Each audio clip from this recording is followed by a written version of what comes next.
Welcome to another video from Dr. Lock. We're going to look at the Nissan Elgrand Smart Proximity Key and Emergency Key. Now in the range there's four. You have the older E51, which has the standard square remote. This one you'll notice has three buttons. One is a side door, so you've got lock, unlock, side door.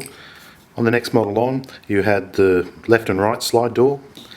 And then the next model on after that, you had the lock and unlock, left and right side door, and also lock and unlock and single side door. Now a lot of people have asked, can you just sell me the remote and the key and that'll be fine, but it won't really be fine because these keys and remotes both need programming into the car, and I'll show you some of that process later on. I'm just going to give you a bit of a run through here on the actual makings of the key, so it'll allow you to understand what's involved in them. So first of all, you have a remote control. You can start your car with this remote control. You can unlock your car with this remote control. Walking up to the car, you don't need to push a button. You need to have this in your pocket and then simply push one of the buttons on the doors and the car will unlock. If you find your remote control is not working before you purchase a new remote control, it's a good idea to check the battery. Using a flat blade screwdriver, you find a little section on the side that allows you to put a little flat blade screwdriver in, and giving a little twist, working your way around the case, you can separate the two halves. On the inside here, if you lift it up, you can see your battery. Now their batteries aren't very expensive, and if you do have any problems, it's probably the first place to start is by replacing your battery. The battery here is a CR2032. Here they are here, and they're quite cheap and easy to replace. You can also notice here that it says the battery on the inside as well. Making sure you put the battery in the correct position, it says a plus sign here, which means the back is the negative. It's symbolised here as well with a negative. So we'll put our new battery in the remote control, and then we'll squeeze it back together, and then we'll go and try it. Now if your remote control still doesn't work after that, then chances are you might need a new remote control, or it's been water damaged or something along those lines. That's the first step to do to figure out whether or not your remote control is broken or not working properly. And the next thing to note about these remote controls is there's two types of key blades.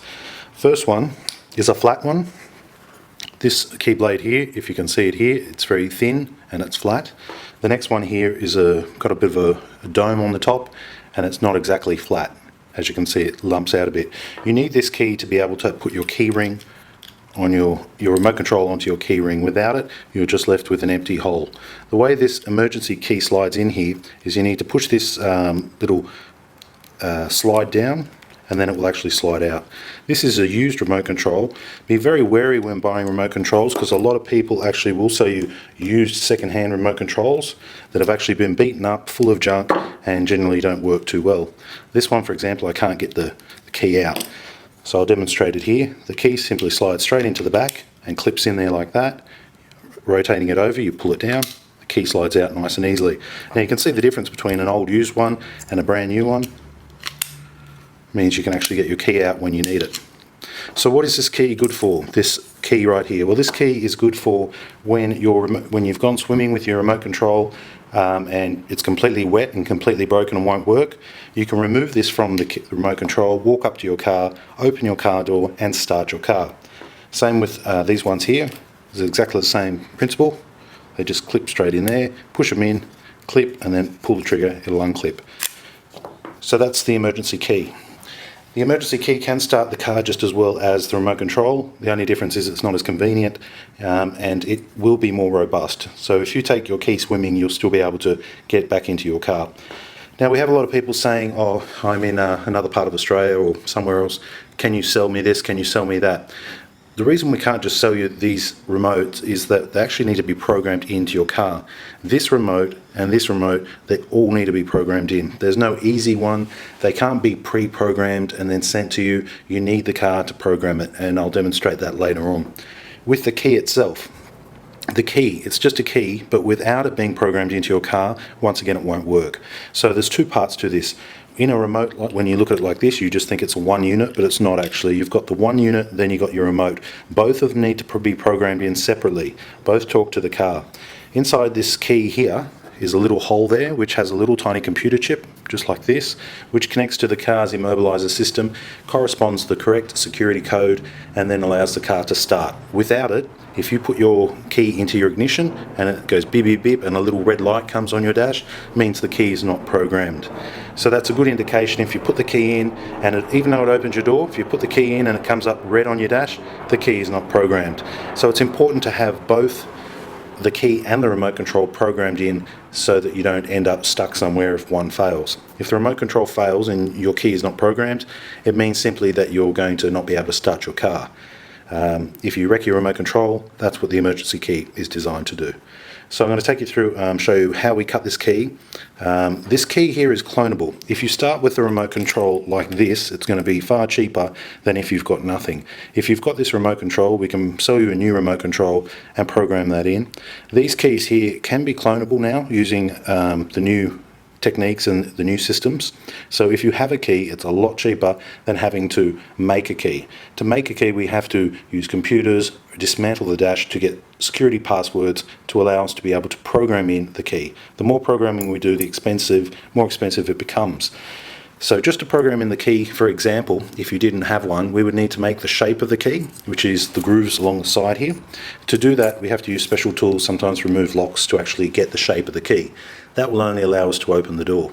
Once we do that, then we need to dismantle the dash and find the computer, read the security code, put that into a computer, change the security code into a usable code that we can use for programming, then diagnostically plug into the car, program in that key using that security code, and then this key will work.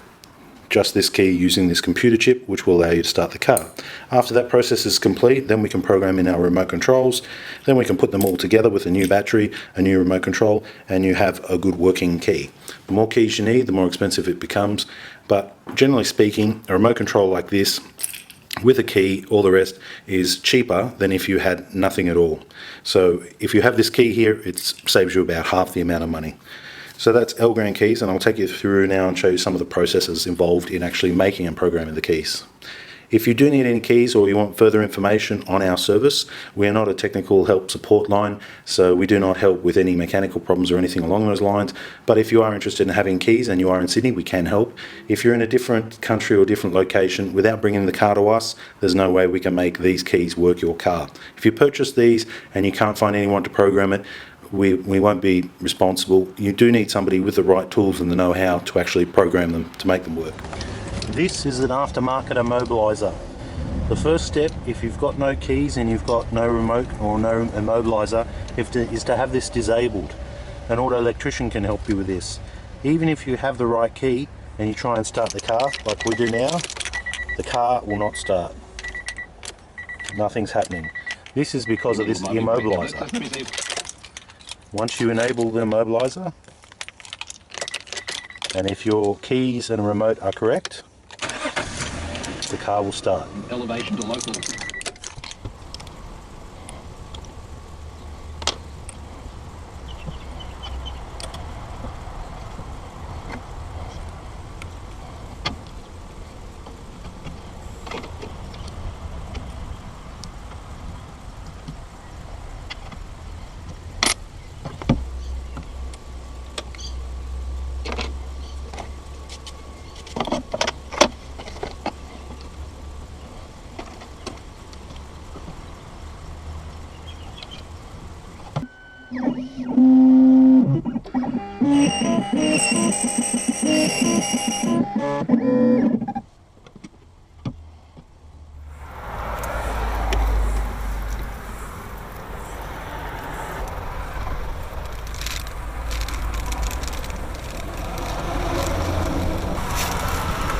Now if you already have the emergency key, we can simply make another key by cloning it.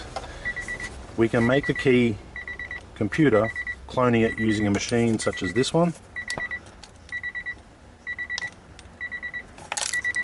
Here's the machine here, and what we'll do is we'll read the secret code inside this key and clone it to the next key, saving us have to remove the dash. And I'll just see if we can simulate that.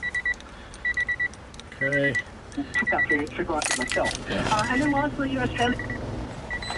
Everything's beeping at the moment. One more thing to notice is here is your open and close for your side door.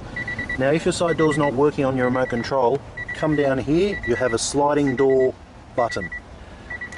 Okay, so we'll just go in here, if you can see that, and we'll go down to remote clone, garage clone, transponder clone, okay, and ask us to put in there, so we'll read that.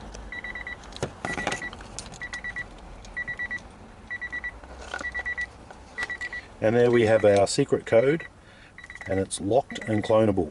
From there we can clone it without needing to program in a new key.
Save you quite some amount of money, time and labor.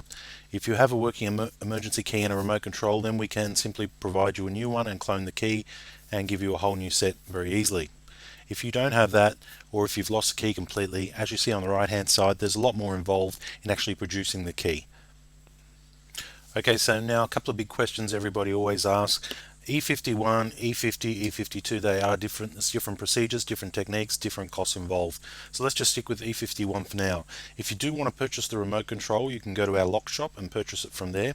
You can purchase the Keyblade. You can purchase the Keyblade without the computer chip inside of it. So a few different options there. Single siding, double siding, football shape, all four of them will be there. The next option is if you are in Sydney and you want somebody to come out, yes, we can help you with that. We are very limited on how far we do go, and we are limited on how many we can kind of fit in a day as well. So you will need to make a booking, then we'll be able to come out and program your car, and you'll need to be in the proximity of our location. We're located in Parramatta. So if you're coming from Wollongong or Newcastle or Foster and you want to have this service done, please make an arrangement and meet us in Parramatta, and we can service your E51 and produce more car keys for you and more remote controls. Average time on doing this, if you have a key and a remote control, generally speaking about half an hour. If you have no key and no remote control, generally speaking allow about 3 hours, and that gives a little bit of extra time. If this video has been helpful for you or helped you understand a little bit more about the system and what's involved in it, please give it a thumbs up. If you have any questions, please leave them below. Do not call unless you actually want us to go out there. If you want to order, please go to our lock shop and you can order from there. Thanks for watching.